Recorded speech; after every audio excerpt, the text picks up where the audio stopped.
Hello everyone, আজকে ছিল আমার পিহু সোনার চেক আপ, মানে চোখের চেক আপ। যেহেতু ডেটের আগে হয়েছিল, মানে অনেকটাই আগে হয়েছিল, 33 সপ্তাহেও হয়েছিল।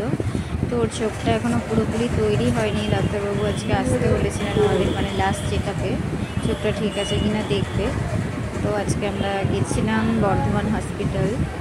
তো ওখানে ও দেখো এইভাবে বাবার কোলে শুয়ে রয়েছে, কারণ প্রচণ্ড গরম। ও প্রচুর কান্নাকাটি করছিল, কিছুতেই ওকে রাখা যাচ্ছিল না। এই লাস্ট ওর বাবুটা দাও আমার কোলে, এভাবে দৌড় দিচ্ছিল ওকে। ও মানে এভাবেই একটু থাকতে পছন্দ করছিল, আর কিছুতেই খেতে চাইছিল না। তারপরে এখন ওষুধ দেওয়া হয়েছে, চোখে ড্রপ দেওয়া হয়েছে, তো একটু পরেই ওকে নিয়ে যাওয়া হবে। তো এখানে সবাই বসেছিলেন যাদের যাদের সব ডেটের আগে হয়েছে বেবি, মানে এত ছোট ছোট বাচ্চা, মানে ওখানে দেখে আমার এত খারাপ লাগছে, মানে কি বলবো।